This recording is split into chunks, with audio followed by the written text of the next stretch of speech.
all we are asking, President Tinubu, stop the killings in the country. You blame Jonathan for the killing. And why I'm saying this is because the buck stops with you. To the warning issued by U.S. President Donald Trump of a possible invasion to wipe out terrorists killing Christians in Nigeria. Special advisor on information and strategy, Bayo Ononuga, in a post on X, stated that President Bola Ahmed Tinubu has always been concerned about the protracted war against terror in Nigeria, which is why he appointed new service chiefs. Ononuga shared a video showing when Tinubu charged the service chiefs during their declaration of service to launch renewed effort in stamping out the twin problems of terrorism. Let's take a look.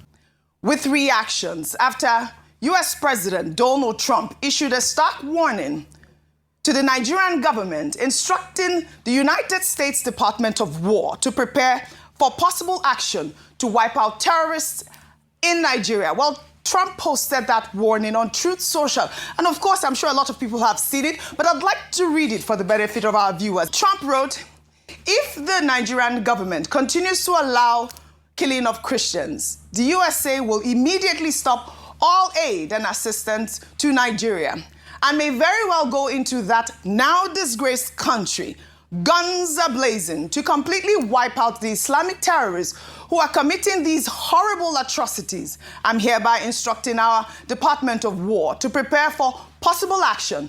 If we attack, it will be fast, vicious, and sweet, just like the terrorist thugs attacked our cherished Christians.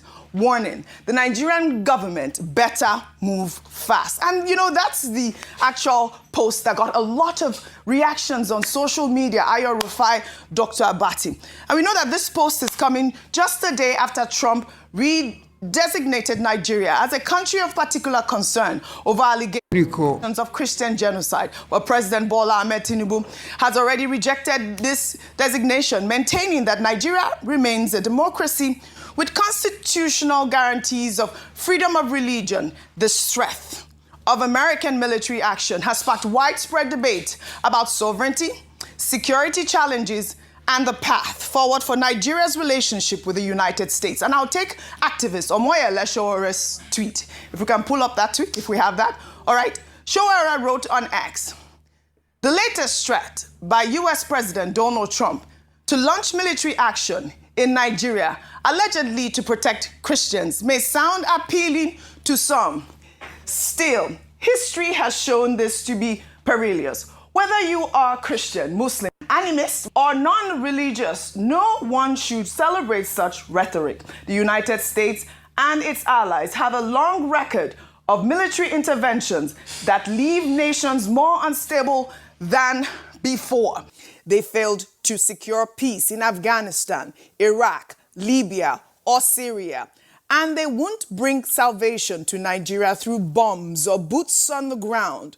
What Nigeria truly needs is not a foreign savior, but legitimate, accountable leadership, one that protects all citizens, upholds justice, and ends the cycles of corruption and violence that have left the nation broken.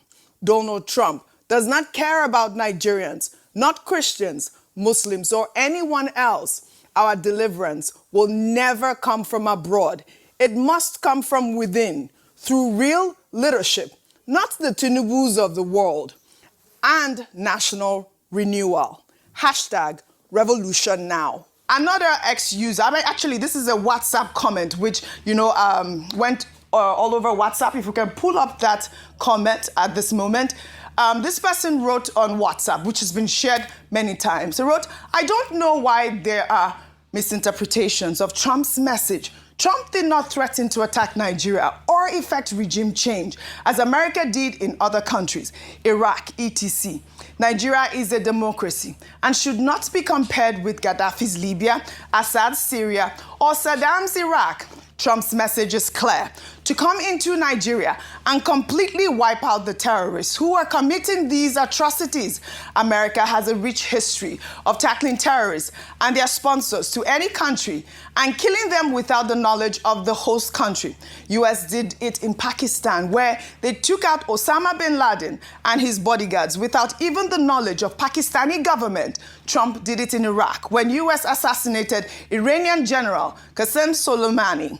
In 2020, if you all remember, Trump's message implied that the US military has the capacity to come into Nigeria and smoke out Toji Bello and his fighters. We, as a people, thrive in conspiracy theories, play politics with human lives, dismiss insecurity as a global challenge, defend leaders who's stuck in trade, is issuing condolence messages to commiserate with victims of insecurity from their heavily guarded fortresses. Our leaders and military generals should be made to understand that we can't continue to live with this embarrassing level of insecurity, which they condone just to attract fat annual defense budgets. Well, Trump's warning was reverberated worldwide. A member of the European Parliament from Poland, Dominik Trasinski, posted a video featuring a dramatic simulation of the potential US military invasion set to a soundtrack of the Lord's Prayer with the caption, Nigerian Christians. We can pull up Nicki Minaj's tweet. She wrote, reading this made me feel a deep sense of gratitude. We live in a country where we can freely worship God. No group should ever be persecuted for practicing their religion. We don't have to share the same beliefs in order for us to respect each other. Numerous countries around are being affected by this horror. It's dangerous to pretend we don't notice. Thank you to the president and his team for taking this seriously. God bless every persecuted Christian. Let's remember to lift them up in our prayer. Ayo. All right, okay. So a lot of times, the danger of a single story is that you might respond to something that you don't have a deep knowledge of. And so what Nicki Minaj was responding to was the US's perspective of what's happening in Nigeria, which is in very little, it's hyperbolic. Yes, are people being, killed? Are people being attacked? Absolutely true. And the government has even continued to speak about that, saying that what we have is a challenge, a security challenge, and terrorism, which has plagued the nation for 15 years. And so, that's on that note. But in speaking to the entirety of this story, Oji, what we've consistently said is that it's unfortunate that it's taken the US coming out to speak for Nigeria, for the Nigerian government to take what has been spoken about a number of times back home here in Nigeria seriously. How many times have we heard cries from Christians in the Middle Belt, especially in Plateau, Jos, in some parts of Benue, in the Northeast as well? Muslims and Nigerians who have been killed. Several times we have reported stories like this. All right. We have not seen as much response as this. Maybe this might be an opportunity for us to deal decisively. No, you can continue. I just wanted to just stop you in that track, speaking about a lot of videos or even the priests that have come out in the Plateau. We have a video of this Pastor Dachemo, who actually released it yesterday. If we can pull up that video while you speak. It's a video of this priest who went to Plateau State to show proof of the Christian massacre and the Christian that have been killed in Plateau State. In one day, over 501 people were killed in Plateau State. So these are some of the data that you would see that be circulating on social media. Absolutely. That these, as I said, we have been talking about this for a long time. Unfortunately, it seemed like the Nigerian government had turned a blind eye to it.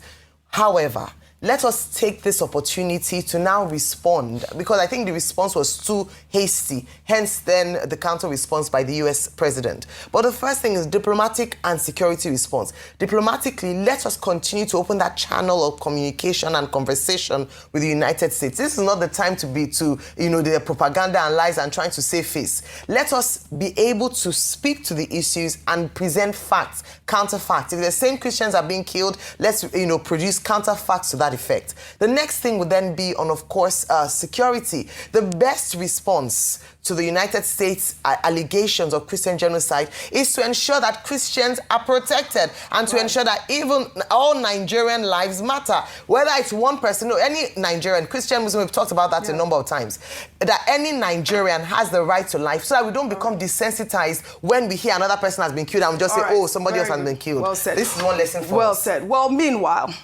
the Islamic movement in Nigeria, under the leadership of Ibrahim Zazaki, has rejected Trump's allegations of a Christian genocide. In a statement on Saturday, Abdullahi Danladi of the movement's Resource Forum described the allegations as false, inflammatory, and dangerous, arguing that Nigeria's crisis is moral and political, not religious. Danladi stressed that both Muslims and Christians have suffered equally from terrorism, banditry, and attacks, pointing to corruption, greed, and elite manipulation as the true causes of the insecurity. The movement warned that such narratives serve Western propaganda interests, aiming to divide Nigerians and justify foreign interference. I mean, we can see that this Trump's genocide allegations continue to generate pushbacks from various quarters in Nigeria, with the Islamic movement becoming the latest group to reject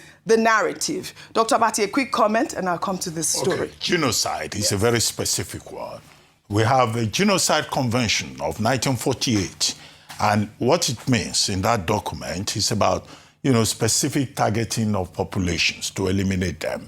And under that convention, every country has an obligation to protect the population and to prevent genocide. So when President Trump says genocide in Nigeria against Christians, the question to ask, I think we're all Christians here on this table, except perhaps maybe Rufai Husseini. Rufai is not a Christian? Well, maybe he has a Muslim background, I guess. Okay. But the question is, even I as have a Muslim background, which I'm proud of. So even as amphibious as you are, Muslim and Christian, do you feel threatened as a Muslim? Do you feel threatened as a Christian? Ayo is a Christian. Do you feel that you are being persecuted? In Lagos here, do you feel absolutely that you not. are being persecuted? In Lagos here, I don't feel that but I'm being you don't know persecuted. what Lagos is not a bellwether. Yes. House of Trump. This is Lagos. If you're asking Lagos is not a me. bellwether. No. But You can't ask me that question in isolation. Yes. There is a problem of insecurity Yes, that that's is the biggest general. problem, yes. And what the Geneva Convention says is that government has a responsibility to protect everybody, to make sure that people are not targeted. And that's why I say this should be a wake-up call for the Nigerian government, that there is a lot more that needs to be done in terms of security for everyone, whether Muslim, animist, or Christian, which is the same point that Showore has made. Right. Now, the Islamist movement, Zaki group, that they even have problems with, the government. They've come up with that they are statement, saying that, look, both Christians and Muslims, we are in all of this together. And I've said that the Tinubu government needs support, and adults in the country should come to the rescue and support the government. And that 3, religious leaders, they've been speaking up. We have had a statement, is it from Bishop Oyedepo? It was from Pastor Wale Adefarasi. Pastor Wale Adefarasi, Bishop Oyedepo, Gio, the General Overseer of Redeemed Church, the Sultan of Sokoto, Bishop Matthew Kuka, all of them, Cardinal Francis Onayeka, all of these people should come and speak and support the government. But government has the responsibility to make this country safe. And this is the main point. That's the bottom line. Idea of making Nigeria safe is really what we should be pushing here on this table. Rufai, before I come to you, meanwhile, in a now trending video, U.S. Congressman Scott Perry made an explosive allegation about American foreign aid, claiming that the United States Agency for International Development funded the Boko Haram terror group, which has carried out devastating attacks across Nigeria, Cameroon, Niger, and Chad. Let's take a look. Because your money, $697 million annually, plus the shipments of cash funds madrasas, ISIS, Al-Qaeda, Boko Haram, ISIS Khorasan, terrorist training camps. That's what it's funding. If you think that the program under Operation Enduring Sentinel entitled Women's Scholarship Endowment, which receives $60 million annually, or the Young Women Lead, which gets about $5 million annually, is going to women who, by the way, if you read the Inspector General's report, is telling you that the Taliban does not allow women to speak in public. Yet somehow you're believing, and American people are supposed to believe, that this money is going for the betterment of the women in Afghanistan. It is not. You are funding terrorism, and it's coming through USAID. And it's not just Afghanistan, because Pakistan's right next door.